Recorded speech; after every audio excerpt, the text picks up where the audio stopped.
What's up, guys? Bill here from Mad Max and Max Length of Pole again. And you probably already know what we're talking about due to the intro and the title and whatnot. But before we get into that, make sure you follow me on Instagram at MadMaxLOP. And if you want to help out the channel some more, check out our Patreon, patreon.com/MadMaxGuns. You get the videos early.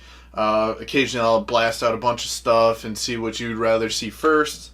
And also check out maxlop.com. That is the blog website. So far we've only done the write-up on Nancy, but more are coming. It's just a time thing, guys, and I don't have a lot of it. But without further ado, Mr. Stumpy Thumper version 5. If you haven't seen the first video that I did on this a while back when I first built it, go check it out back in the catalog somewhere. Just Stumpy Thumper 308, you'll find it. But really, the only thing that is the same on this from that build is the barrel itself. Even that's changed a little bit, and I'll get into it in a minute. At the heart of it, we just have a standard Remington 700 BDL takeoff. It's not true or anything. People have their own opinions on it. I have mine. I'll leave it at that. Do your own research and do what you think is right when building on a 700. But standard 700 action. A decent sized recoil lug that was made by a friend of mine. The barrel, Bartline, 16.5 inch custom contour. When you watch the other video, you'll see how I did that. But it's essentially the same as the XM3 that the Marine Corps used, just shorter. Up front here, we have the Surefire. I'm going to read it so I don't butcher it. MB762SSAL-RE. It is a suppressor host that the Marine Corps is using for, I believe, the XM3s as well as the M40 A5s and A6s. I use this brake for no other reason than it looks cool. It's like one of those weird clone parts that are really hard to find. It performs good, not great. There's other brakes out there that perform just as good, if not better, and they're readily available and usually about a quarter of the price of what you're going to pay for one of these. Maybe half the price, give or take, somewhere in that range. But these just look sick, and problem is, I really think that suppressor is going to be unobtainium, and when the time comes and I can find it, I'll be a very happy person, being that I have two 308s built with this brake. The trigger is a Timney Elite something or other, the gold one. It's just a nice Timney trigger, crisp brake. Real crisp brake, right about I don't know, right at a pound or maybe a little under. Haven't put it on a gauge in a minute. But then we have the chassis. The base of the chassis is an MDT ESS Elite Sniper System, which is fitting because I really look at this gun like it would be a urban sniper rifle of some sort if you were to use it in the field and not just as a range toy. But I swapped out the upper rail for the complete rail version, and I did that pretty much just because it looks sick and I don't know, it fits the whole vibe of this. So it gives it like AR-10-ish vibes in a bolt gun, and I just really like the way it looked. I had a Tika in the past that used the same rail, and I really just like the way it looked compared to, say, the standard ESS look. While this does look good, it's just a little too normie for my taste.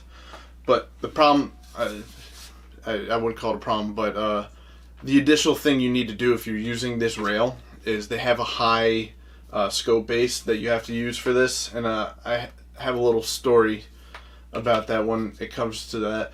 Underneath here, since I run Arca on everything, I'm just running a short Arca rail here. I haven't tried mounting it on a tripod yet, just to sit there on here. It'd be real tail heavy. I'll give it a try one day, but until then, I just use it for bipods because that's all I need to use it for. And then got a little competition style bolt knob here. Right here we have a MDT hand stop. I use that so when I'm like getting on a position for shooting, I got something to put my thumb on and hold it down and in place, keep it steady. and I'm sure there would be other applications for it at some point, but right now that's the only reason I had it on there. That, and it was sitting in the drawer not being used, and so now it's there. It actually does get used, as you'll see in some of the clips, on a bag, stabilizing on like different positions. But moving forward, glass. I initially had a Schmidt & Bender PM2 5-25 on here, and unfortunately I had to give it back, and this is what we have now. And it's no slouch, but it's a LEUPOLD Mark 6 3-18. Side note about the scope, insanely light for what you're getting. You see a lot of like the ATACR 1-8s and the Mark 2-10s, and the Razor 1-10s. They're all 23, 26 ounces. This is only 21 ounces, and it is stout. It's sturdy. It's not like some chintzy light scope. It feels like you could beat somebody over the head with it, but I don't know what they did with it or why they discontinued it, because this is a actually phenomenal piece of glass. It's in a TMR reticle. The elevation adjustment is like the Mark 8s. If you haven't seen that, you have 2 buttons on each side right here that you have to depress to turn, and it locks up no matter what you do. It has very easy zero stop to set, and yeah, no, it's a capped windage. I hold wind, so it's not like I'm slipping the rings on that. The obligatory Butler Creek scope caps, and it's in a very nice spur mount. I almost forgot to mention the paint job. I call it a sponge bath. A ton of people are doing it out there. I'm sure there's plenty of videos how to do it, but I took a just flat base for in this case Alumahide by Brownells. I believe this might be the sand color. However, just did one flat taped off shit that needed to be taped off, and then did one coat of the sand, and then once that dried, took a painting sponge that you can get at any hardware store, ripped it up, sprayed a bunch of OD green on like a plate or something, so there's a little puddle of it, and then I would take it, dab it, just plot it. There's no rhyme or reason to any of the pattern of it, but yeah, forgot to mention that, but the good old sponge bath paint job, there it is. So that is the what. I built it, so that covers the who, I suppose. Yeah, not trued bowl or anything, very, very smooth. But the why. Because I wanted to. Alright, now the how does it perform? You would think that a 16-inch barrel is only good out to, I don't know, 5, 6, maybe 700 yards. However, with the recent resurgence or, popularity gain of scope carbines and long-range shooting in general, you see a lot of people pushing shorter barrels further. I've personally made impacts with this out to 1,130 yards on a 2/3 size IPSC, and it wasn't that difficult. Yes, it was in the prone, and I had perfect position, and but it was still capable of doing it. And it wasn't a fluke either. Like, I didn't just start throwing rounds out there. The elevation was good, and I was just playing the wind. Multiple impacts. Unfortunately, I don't have video of it, and I won't be able to do that again until the fall time. And hopefully by then I have a scope cam, and then I'll post some reels on Instagram or shorts on here. But it's a very capable rifle. However, during load development, I ran into some issues. So, story time here. I have my little book of targets. Prior to swapping the chassis, I had very good luck with this. It would shoot 3/4 inch regularly down into the 1/2 inch range, sometimes lower. But for whatever reason, there was a reason, but for whatever reason, these were like the best groups I was getting. hopefully you can see that. I'll put in some B-roll of these. But we got like 1.5 inches. A good group was a 1-inch group. You got 1.5 inches, 1.1, 1.4, you had a 0.9. But the thing was, typically speaking, there'd be a cluster of rounds and then 1 or 2 just off to the side. Your 2.5-inch group, 2.3, a 1.3, 1.2, 1.0. But there'd be like this one right here. There was 4 rounds in under a 1/2 inch, and then the 5th round put it at right about 1 inch. 4 rounds at 0.6, and then 1 that threw it out. 4 rounds at 0.4, and then 1 that threw it out. I bring, right when I'm getting ready to finish shooting for the day, I was actually filming this, so hopefully I can find the clip and put it up here.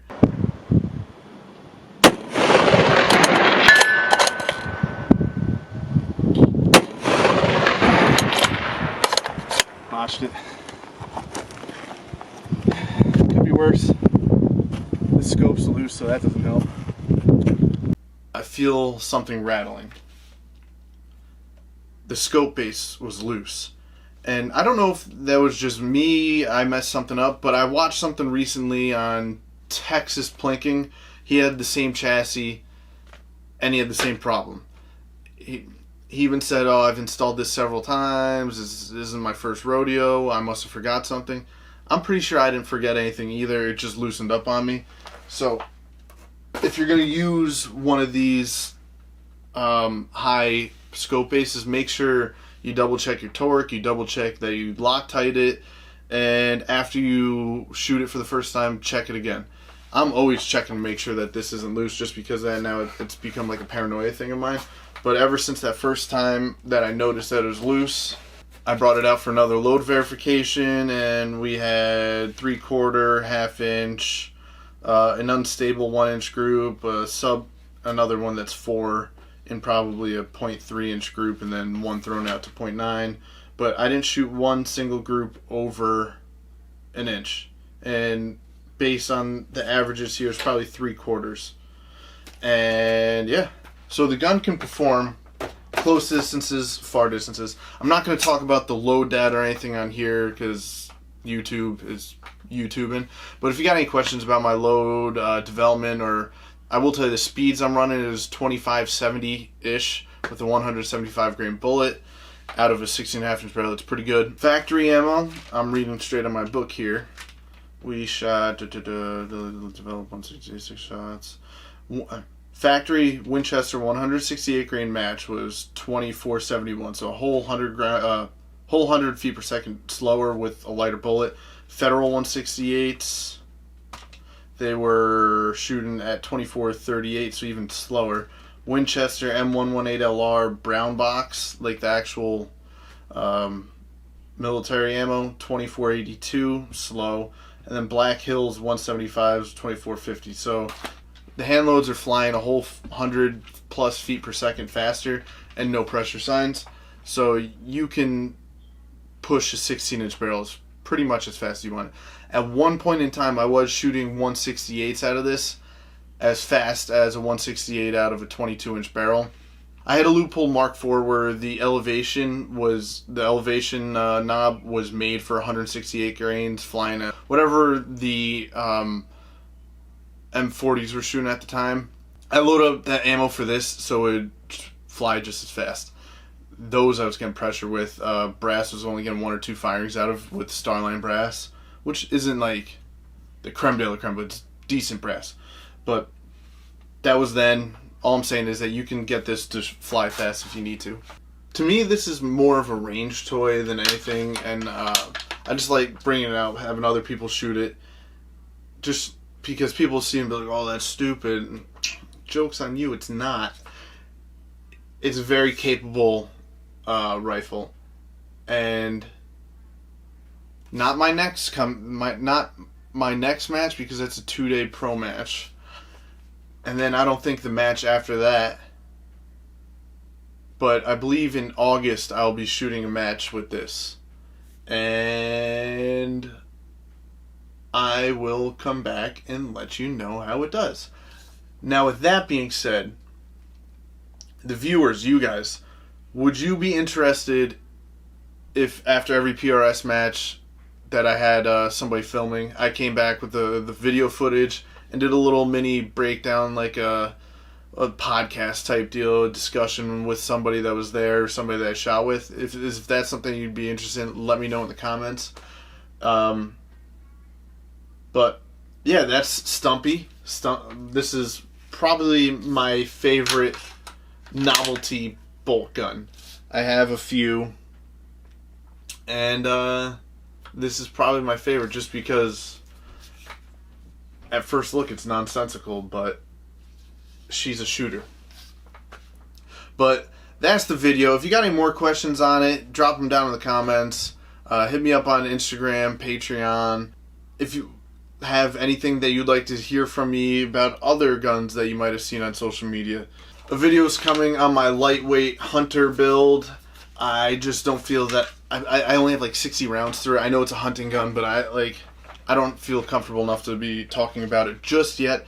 A video is coming on the Razor Gen 3 6-36. I have plenty of time on it now, and I feel like I'm qualified to actually give you an opinion on something that is mass produced and multiple people will have their hands on or have the opportunity to buy. If you have any interest in a rimfire video, I do have a rimfire build. I'll be doing a video on the Tractoric line of optics. That'll be coming soon. I finally feel like I have enough time on those as well. But that's it. Hope you liked the video. Say something nice about Mr. Stumpy. He's a nice gentleman. And that's it. If you liked the video, hit a like, drop a comment, share, subscribe, all that good stuff. If you didn't like the video, as always, eat a dick. Make sure you check out maxlop.com, MadMaxLOP on Instagram. And if you want to be a scholar and a gentleman, or a lady, perhaps, if there's any of you out there, check out patreon.com/MadMaxGuns. That's it. See you later.